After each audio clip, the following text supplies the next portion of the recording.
इथे आपण ना दोडके घेतलेले आहेत, त्याच्या ज्या वर शिरा दिसत आहेत ना, त्याच्या पण चटणी बनवणार आहोत. तुम्ही चटणी म्हणू शकता किंवा भाजी म्हणू शकता. तर ते छानपैकी सुरीने काढून घ्यायचं आहे. मी सर्व दोडक्यांच्या शिरा काढून घेतलेल्या आहेत, स्वच्छ धुवून घेतलेल्या आहेत आणि आता आपण मिक्सरला बारीक करणार आहोत. त्याच्यामध्येच मी पाव चमचा जिरं घातलेलं आहे, कोथिंबीर थोडी घातलेली आहे, 8 लसूण पाकळ्या घेतलेल्या आहेत आणि 2 हिरव्या मिरच्या घेतलेल्या आहेत.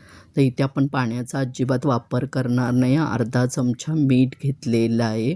त्याच्या पाण्याचा न वापर केल्यामुळे ती चटणी जाडसरच होते आणि तिथे पेस्ट करायचीच नाही आहे.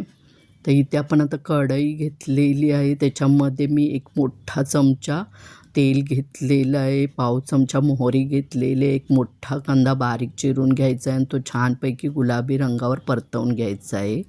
त्याच्यातच कढीपत्त्याची 5-6 पानं आणि चिमूटभर हिंग घातलेलं आहे, तेही छान परतवून घ्यायचं आहे.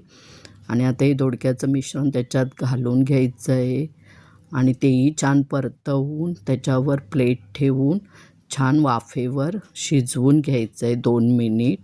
ह्याच्यात पण पाण्याचा वापर नाही करायचा आहे. थोडीशी प्लेट परत काढून बघायचं खाली लागली वेगळी भाजी असेल तर परत प्लेट ठेवून 1 मिनिट वाफ घ्यायची आहे.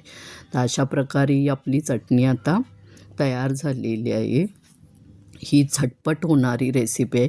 तुम्ही चटणी म्हटलं की तोंडी लावण्यासाठी ही कशाबरोबर पण खाऊ शकता. पण समजा तुमच्याकडे भाजी नसेल तर ही भाजी म्हणूनही तुम्ही बनवून खाऊ शकता. चपातीबरोबर, भाकरीबरोबर, भाताबरोबर, कशाही बरोबर.